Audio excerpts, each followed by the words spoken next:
Hello दोस्तों, मैं वासुदेव सिंह और आज का हमारा टॉपिक है 8 rules of the control chart. So last time हमने समझा था कि जो एसपीसी में हम क्या करते हैं, स्टेबिलिटी चेक करने के लिए कंट्रोल चार्ट यूज करते हैं और कंट्रोल चार्ट्स में स्पेशल कोज वेरिएशन को फाइंड आउट करने के लिए वहाँ पर 8 रूल्स यूज करते हैं। सो जो वो 8 रूल्स हम यूज करते हैं, आज हम उन 8 रूल्स को समझेंगे। पहला रूल है 1 point is more than the 3 standard deviation from the mean. मतलब हमारा एक भी पॉइंट 3 स्टैंडर्ड डेविएशन से बाहर में नहीं जाना चाहिए। 3 स्टैंडर्ड डेविएशन मतलब +3 standard deviation and -3 standard deviation, मतलब upper control limit and lower control limit से बाहर में हमारा एक भी पॉइंट नहीं जाना चाहिए, जैसे कि इसमें रेड करके इसको हाईलाइट किया गया है। देन सेकेंड रूल इज 9 और more points in row are on the same side of the mean. मतलब जो सेंटर लाइन है हमारी मीन वैल्यू की जो लाइन है, एवरेज लाइन, उसके एक साइड में 9 पॉइंट्स या फिर 9 पॉइंट से ज़्यादा कंटिन्यूसली एक साइड में नहीं होना चाहिए। हमारी जो मीन वैल्यू की लाइन है, सेंटर लाइन है, उसके एक साइड में कंटिन्यूसली 9 पॉइंट या 9 से ज़्यादा पॉइंट नहीं होने चाहिए। देन थर्ड रूल है 6 और more points in a row are the continuously increasing और डिक्रीजिंग। मतलब हमारे 6 पॉइंट या 6 से ज़्यादा वो एक कंटिन्यूसली इंक्रीजिंग और डिक्रीजिंग रेट में नहीं होने चाहिए। मतलब वहाँ पर कोई भी ट्रेंड नहीं होना चाहिए। कभी हुआ कि 6 या 7 पॉइंट, 6 या 6 से ज़्यादा पॉइंट कंटिन्यूसली इंक्रीजिंग में आ रहे हों, point two wise point continuously, और कंटिन्यूसली डिक्रीजिंग टाइम में आ रहे हो, डिक्रीजिंग टाइप में आ रहे हों, सो वो ऐसा नहीं होना चाहिए। देन फोर्थ रूल है 14 और more than 14 points in a row alternate in direction increasing then decreasing. मतलब इसका मतलब है कि हमारे 14 पॉइंट्स या फिर उससे ज़्यादा points continuously up and down condition में नहीं आने चाहिए।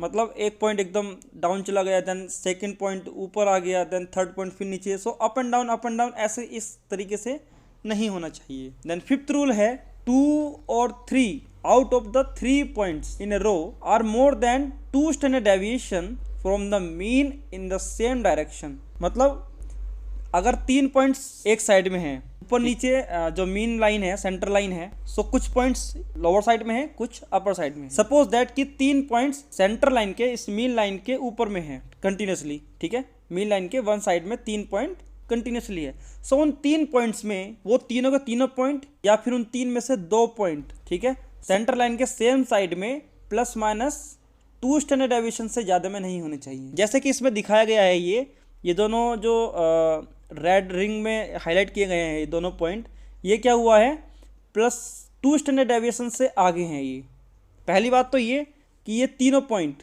दो जो हाईलाइट किए गए हैं और उसका एक नेक्स्ट पॉइंट है, तीसरा पॉइंट।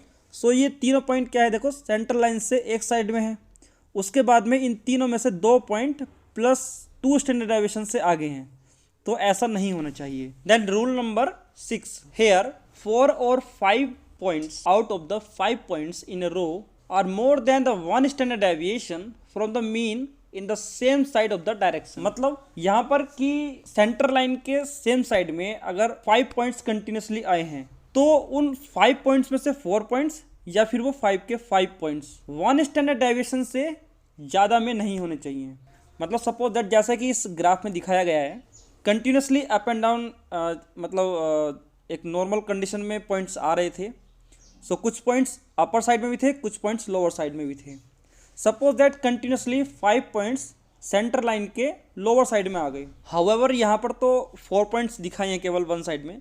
सो अगर यहाँ पर 5 पॉइंट्स भी होते तो 5 पॉइंट्स में से 5 के 5 पॉइंट या फिर 4 पॉइंट सेंटर लाइन के लोअर साइड में होते। साथ में वो 4 पॉइंट हैं, जैसे ये 4 पॉइंट दिखाए गए हैं, ये 1 स्टैंडर्ड डेविएशन से ज़्यादा में हों। तो इसी प्रकार 5 पॉइंट्स या फिर 5 में से 4 पॉइंट्स सेंटर लाइन के सेम साइड में +1 स्टैंडर्ड डेविएशन या फिर -1 स्टैंडर्ड डेविएशन से ज़्यादा में नहीं होने चाहिए। Next rule number 7 is 15 points in a row और all within the 1 standard deviation of the mean on the either side of the mean.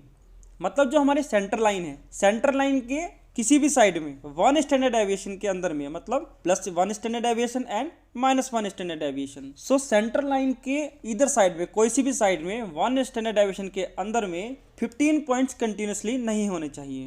The next one is rule number 8, and here The 8 points in a row exist with the known within a 1 standard deviation of the mean and the points are in a both direction from the mean. मतलब कि हमारे अगर 8 points mean value से plus minus 1 standard deviation के अंदर में एक भी पॉइंट्स नहीं है और कंटिन्यूसली 8 डेटा पॉइंट्स हमारे अप एंड डाउन कंडीशन में आ रहे हैं, चाहे वो सेंटर लाइन से अपर साइड में हो या फिर लोअर साइड में हो, लेकिन वो +1 standard deviation and -1 standard deviation की रेंज में नहीं आ रहे हैं। सो ऐसा नहीं होना चाहिए। जैसे कि आप ग्राफ में भी देख सकते हो, सेंटर लाइन के किसी भी डायरेक्शन में कुछ पॉइंट्स अपर में भी हैं, कुछ पॉइंट्स लोअर में भी हैं, लेकिन +-1 स्टैंडर्ड डेविएशन के अंदर में एक भी पॉइंट नहीं है। सो ऐसा नहीं होना चाहिए। सो ये थे हमारे 8 rules to understand the special cause variation present in the process behaviour in the control chart.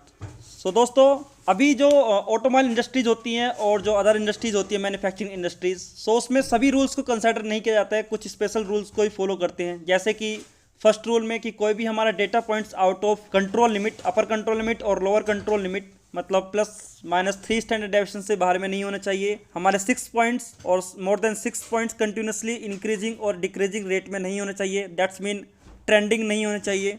And one rule है कि जो 9 पॉइंट्स और more then 9 points continuously in the same side of the centre line नहीं होने चाहिए। इन 3 rules को ही मतलब maximum manufacturing industries, automobile industries और इंडस्ट्रीज़ में यूज़ किया जाता है, कंसिडर किया जाता है। नहीं तो इंटरनेशनल लेवल पर 8 रूल्स फॉलो होते हैं और 8 रूल्स डिफाइन हैं। सो आज की वीडियो में सिर्फ इतना ही, and thanks a lot to watch this video.